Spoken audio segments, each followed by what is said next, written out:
রোজকার একই রকম চিকেনের রেসিপি না তৈরি করে নিতে পারেন এরকম একটা রেসিপি। এরকম একটা রেসিপি থাকলে রুটি বা পরোটার সাথে কিন্তু দারুণ লাগে। এখানে পরিমাণ মতন করে আমি চিকেন নিয়ে নিয়েছি। চিকেনটাকে খুব ভালোভাবে কিন্তু ধুয়ে পরিষ্কার করে নিয়েছি। আমি চিকেন একটু হালকা গরম জল দিয়েও ধুয়ে নিই। তারপরে কিছু মশলা চিকেনে মেখে বেশ কিছুটা সময় রেখে দেবো। নুন, হলুদ, কাশ্মীরি রেড চিলি পাউডার, তার মধ্যে সামান্য একটু সর্ষের তেল মাখিয়ে খুব ভালোভাবে চিকেনটাকে মেখে অন্তত আধ ঘন্টা কি 1 ঘন্টা মতন আপনারা রেখে। রান্নাটা সর্ষের তেলেই তৈরি করছি। কড়াইতে তেল দিয়ে দিয়েছি। এর মধ্যে গোটা জিরে, এলাচ, দারচিনি, লবঙ্গ একটু থেতো করে তেলের মধ্যে দিয়ে দিলাম। দারুণ একটা স্মেল আসলে এর মধ্যে চিকেনের পরিমাণ মতন করে, মানে যতটা পরিমাণে আমি গ্রেভি রাখবো তার আন্দাজ মতন করে যতটা সম্ভব পেরেছি পেঁয়াজ দিয়ে দিয়েছি। সামান্য একটু নুন দিয়ে পেঁয়াজটাকে খুব ভালো করে ভেজে নিয়েছি। এর মধ্যে দিয়ে দিয়েছি 2টো টমেটো, আমি একটু গ্রেট করে নিয়েছি। টমেটোটাকেও পেঁয়াজের মধ্যে খুব ভালোভাবে কিছুটা সময় রান্না করে নেওয়ার পর তার মধ্যে কুচনো কাঁচা লঙ্কা দিয়েছি। এর মধ্যে কিছুটা মশলা ব্যবহার করব।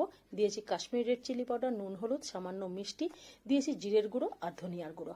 সবকিছুই কিন্তু গ্রেভি অনুযায়ী মশলাগুলো ব্যবহার করে নেবেন। আর এই রান্নাতে একটু গ্রেভিটা ঘন হবে। খুব ভালোভাবে মশলাটাকে সামান্য জল দিয়ে ভালো করে কষিয়ে নিতে হবে। এর মধ্যে পেঁয়াজের যে দানা দানা অংশটা থাকবে সেটাও কিন্তু থাকবে না, বেশ সুন্দর মিশে যাবে। এর মধ্যে দিয়ে দিলাম আমি এখানে কাজু বাদাম বাটা। কাজু বাদাম বাটা দিয়েও খুব ভালোভাবে মশলাটাকে কষিয়ে নেওয়ার পরে এর মধ্যে যে মেখে রেখেছি সেই চিকেনের টুকরোগুলোকে দিয়ে দিলাম। এবার গ্যাস একটু মিডিয়াম আঁচ করে ঢাকা দিয়ে খুব ভালোভাবে কিন্তু রান্না, গ্যাস কমিয়ে কয়েকবার ঢাকা তুলে আমি খুব ভালোভাবে কিন্তু রান্না করে নিয়েছি যাতে কড়াইতে না লেগে যায়। আর এইভাবে কষিয়ে নিলে মশলাটাও খুব ভালোভাবে কষানো হয়ে যাবে আর চিকেনটাও খুব ভালোভাবে রেডি হয়ে যাবে। কিছুটা সময় কষিয়ে নেওয়ার পরে এবার আমি এখানে দিয়ে দেবো টক দই। সবকিছুই চিকেনের কিন্তু আন্দাজ মতন করে আপনারা ব্যবহার করে নেবেন। আর খুব ভালোভাবে মশলাটাকে কিন্তু কষাতে হবে, তাহলে এই রান্নার স্বাদটা কিন্তু অনেকটাই বেড়ে যাবে। টক দই চিকেনের সাথেও খুব ভালোভাবে কিন্তু মিলিয়ে দেবো।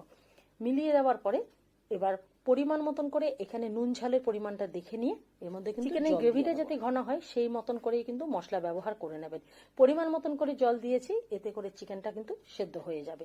অন্যদিকে আরেকটা গ্যাসে আমি কড়াই বসিয়ে দিয়েছি, তার মধ্যে দিয়ে দিয়েছি ঘি। এর মধ্যে ডুমো করে কেটে নেওয়া পেঁয়াজ আর দিয়ে দিয়েছি ক্যাপসিকাম। এখানে গোটা কাঁচা লঙ্কাও দিয়েছি। খুব ভালোভাবে সামান্য একটু নুন দিয়ে ক্যাপসিকাম আর পেঁয়াজ একটু তেলে নাড়াচাড়া করে নিয়েছি। তবে কিন্তু সেদ্ধ হবে না, একটু কাঁচা ভাব থাকবে। গ্যাসটা বন্ধ করে দিয়ে তার মধ্যে দিয়েছি কসুরি মেথি। সুন্দরভাবে মেলানো হয়ে যাওয়ার পরে এদিকে কিন্তু চিকেনটা বেশ কিন্তু সেদ্ধ হয়ে গেছে আর গ্রেভিটাও বেশ ঘন হয়ে এসেছে। এবার এখানে পেঁয়াজ, ক্যাপসিকাম আর কসুরি মেথির মশলাটাকে আমি দিয়ে দিলাম। খুব ভালোভাবে মিলিয়ে দেওয়ার পরে ওপরে দিয়ে দিয়েছি গরম মশলার গুঁড়ো। গ্যাস মিডিয়াম আঁচ করে আরেকটু সময় রান্না করে নিয়েছি। এইভাবে চিকেনটা তৈরি করে দেখুন, রুটি পরোটার সাথে দারুণ লাগবে, দারুণ লোভনীয়।